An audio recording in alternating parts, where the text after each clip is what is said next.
Estamos no interior do antigo Palácio da Justiça, hoje Museu da Justiça do Estado do Rio de Janeiro. Vamos conhecer um pouco da história artística e simbólica do antigo palácio.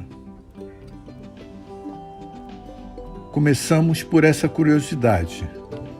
O palácio tem 5 andares e no início da subida das escadas temos 4 colunas ou pilares, 2 de cada lado. Nos 3 primeiros andares temos os pilares nas sequências das ordens arquitetônicas gregas. No primeiro andar, o estilo dórico, que representa a força na mitologia grega, Hércules. No segundo andar, o estilo jônico, que representa a sabedoria, a deusa Atenas. E no terceiro andar, um estilo coríntio, representando a beleza, Afrodite. Vamos encontrar também a representação das pilastras, das ordens arquitetônicas gregas, de várias formas decorativas nos principais ambientes aqui no antigo palácio. Principalmente na fachada, onde temos 8 pilastras em estilo jônico, representando a sabedoria. Os 2 estilos, jônico e coríntio, têm em seus capitéis as volutas que são ornamentos em espirais.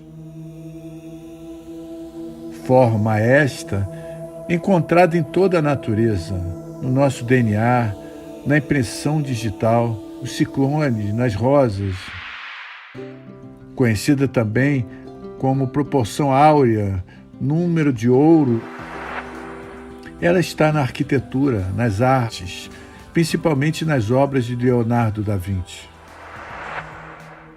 As espirais são um símbolo da vida e do tempo e da evolução.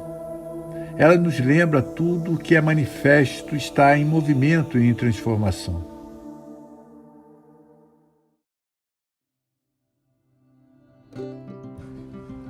O Salão Nobre da Presidência, que fica no terceiro andar, antigamente era conhecida como Salão de Honra. Na época, esse espaço era reservado às cerimônias sociais e grandes solenidades. Atualmente, o espaço é aberto para visitação pública, sendo também utilizado para eventos culturais e concertos musicais, entre outros.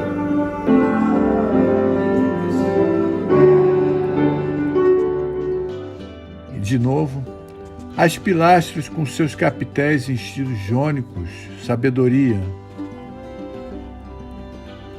Outro detalhe que chama a atenção.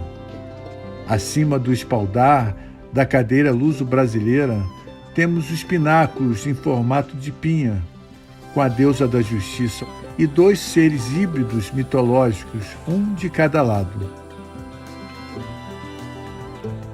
Encontramos também seres híbridos aqui ornados na fachada, na parte de trás do palácio, os grifos.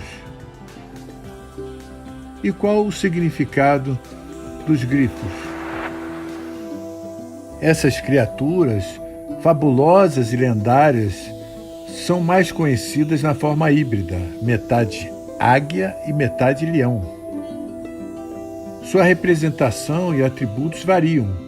Podem simbolizar tanto a natureza terrena como a natureza divina, como também a justiça, a fortaleza e a sabedoria.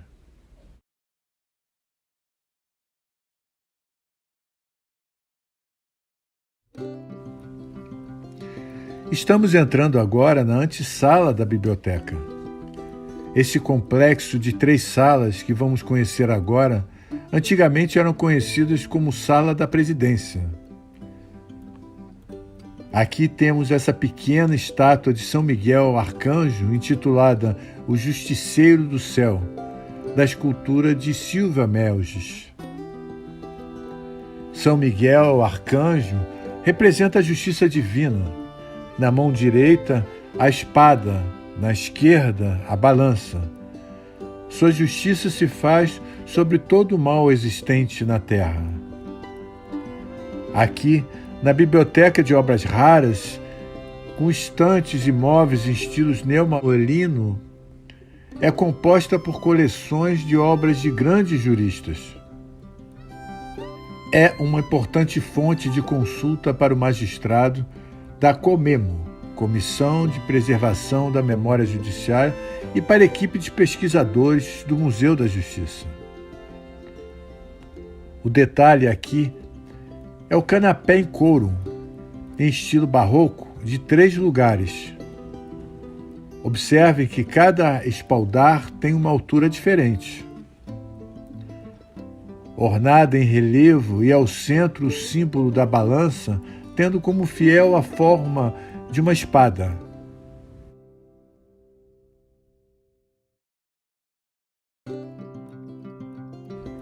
O Salão dos Espelhos é a antessala do Salão do Tribunal Pleno. Ali circulavam todos os operadores do direito, advogados, magistrados, promotores, defensores públicos e as partes processuais, os autores, os réus, testemunhas, familiares das partes, jornalistas, curiosos. À semelhança dos Passos Perdidos do Tribunal do Júri, localizado no 2º andar desse palácio. O espaço tem esculturas em bronze com os bustos de grandes juristas. Sua decoração arquitetônica é inspirada nos salões dos palácios franceses do século XVIII, com destaque para o conjunto de pilastras de inspiração coríntia representando a beleza, com suas espirais e folhas de acanto. O simbolismo do acanto não provém de suas belas folhagens, e sim do espinho da planta. Simboliza o triunfo, a vitória de quem soube vencer os espinhos, as provações da vida e da morte.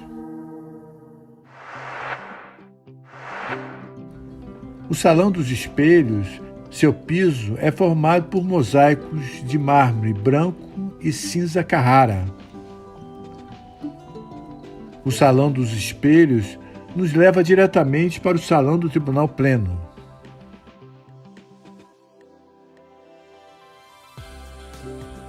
O nome Tribunal Pleno significa que todos os membros do tribunal deveriam estar presentes.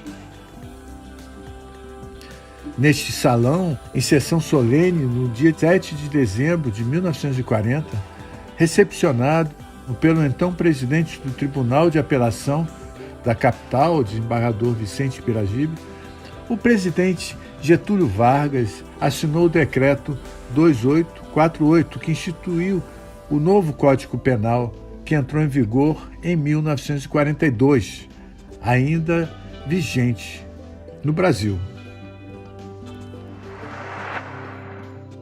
Esta foi a caneta de ouro, em forma de pena de ave, usada pelo presidente Getúlio Vargas na assinatura do Código Penal. Neste mesmo salão pleno, no dia 28 de dezembro de 1940, há de registrar que, aproveitando da presença dos delegados magistrados de todos os estados do Brasil para aquela solenidade referida de lançamento do Código Penal, o desembargador Vicente Piragibe também presidiu e instalou a sessão preparatória para a criação da Associação dos Magistrados Brasileiros, maior associação atualmente do mundo de juízes, tendo a sua sede histórica permanecido até os dias atuais no 1º andar deste museu.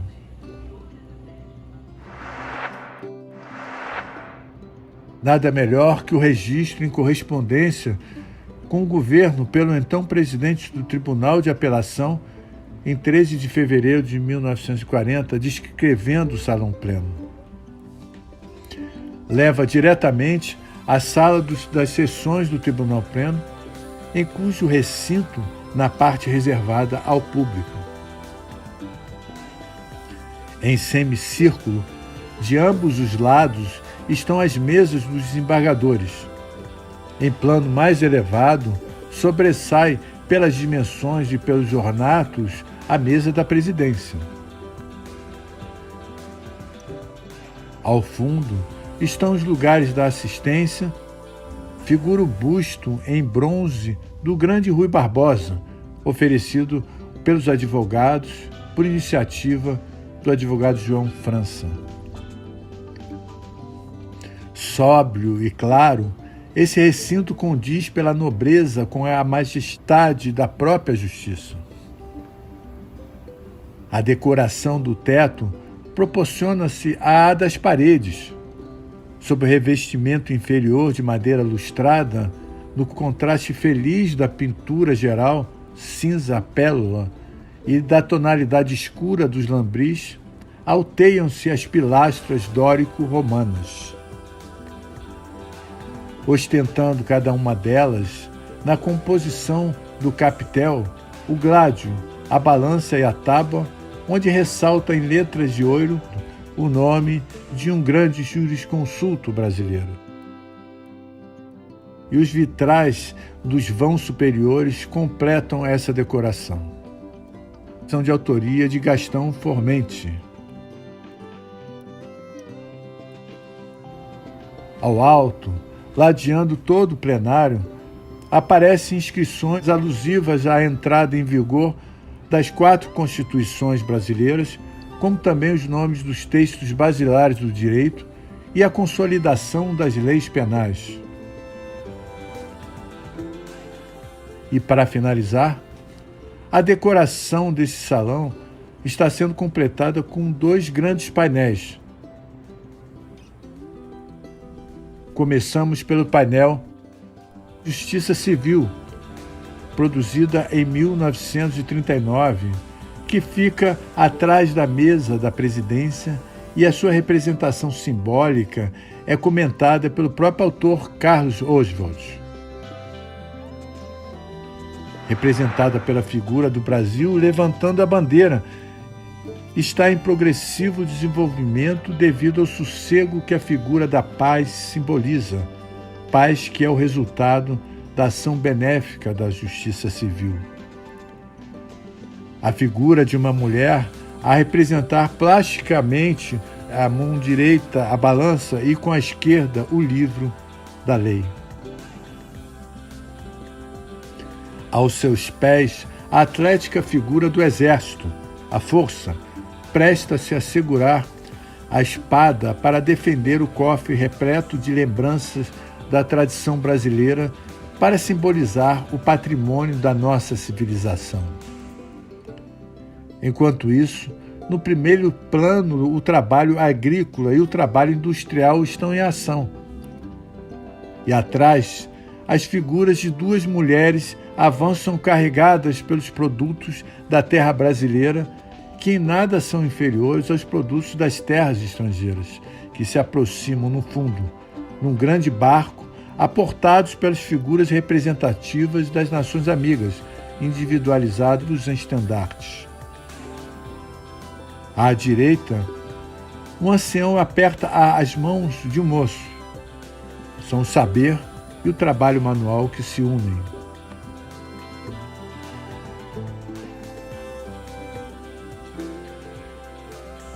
E para terminar, no campo direito do primeiro plano, os símbolos das artes e das ciências se irmanam, convergindo em direção da chama da verdade que brilha na lâmpada da inteligência.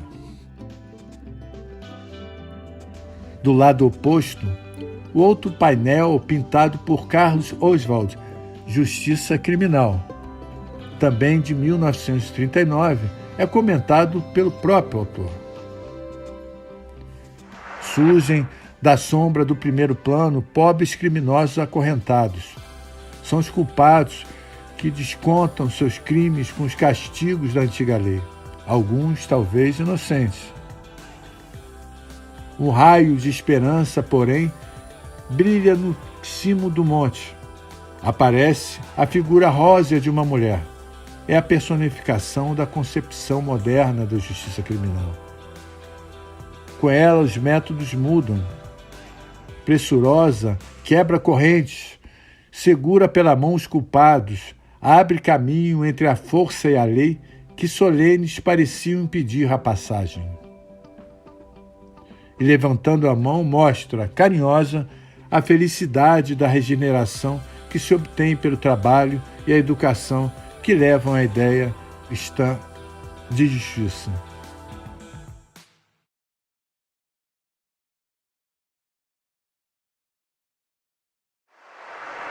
Saindo do Salão dos Espelhos, à esquerda, temos essa pintura retratando Deocleciano Martins de Oliveira, conhecido como o escultor da justiça. Ao lado, o quadro entalhado em madeira, O Grão de Mostarda. Outras obras do autor que fazem parte do acervo do museu.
O Salão dos Passos Perdidos funcionava como antessala do Tribunal de Júri.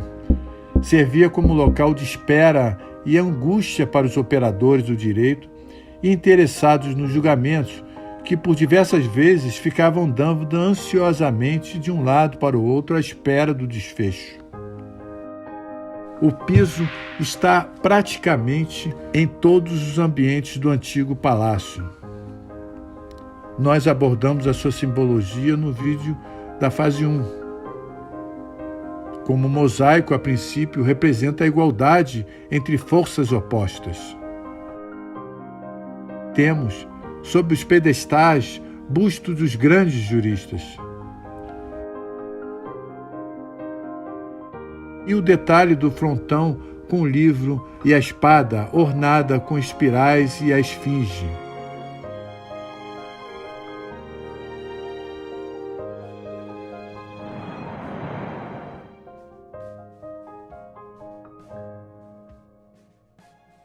Abaixo, a porta de entrada privativa aos senhores jurados do Tribunal do Júri.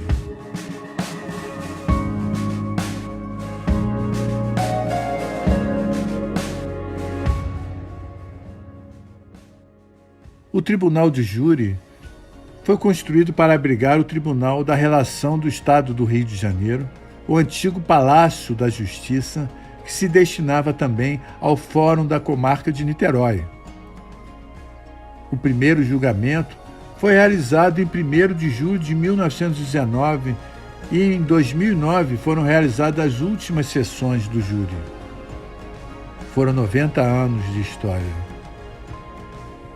Atualmente, o Salão do Tribunal de Júri é um espaço de preservação histórica do Judiciário Fluminense sob a responsabilidade do Museu da Justiça, Centro Cultural do Poder Judiciário, CCMJ. Uma panorâmica do salão ornamentando o estilo Luís XIV. Com seus belíssimos lustres e as paredes revestidas na base por lambris.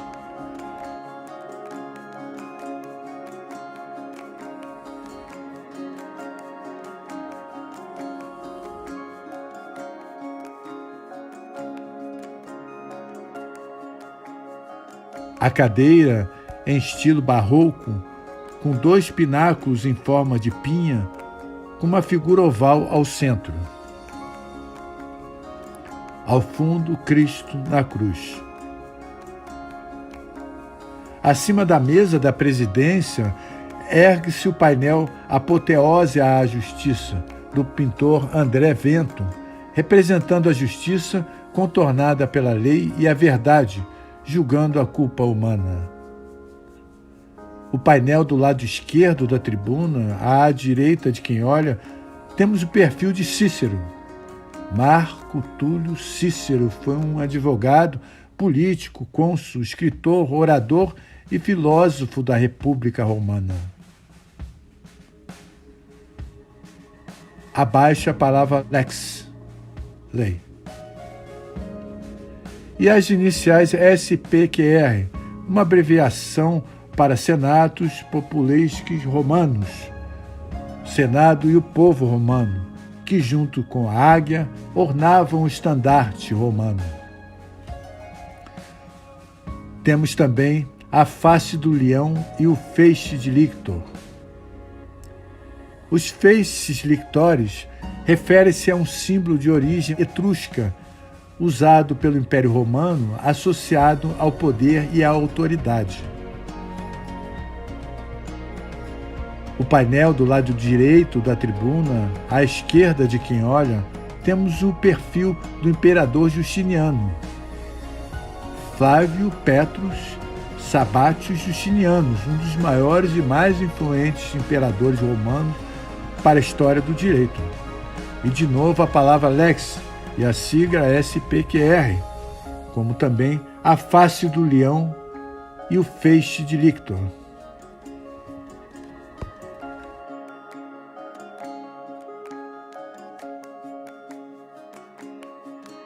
Ao fundo, ao alto, outro painel com o grande jurista Rui Barbosa.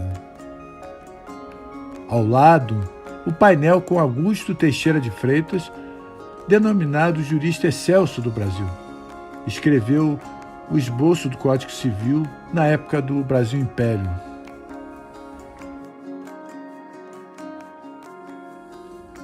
Os belíssimos vitrais, com a deusa da justiça, a balança e a tocha.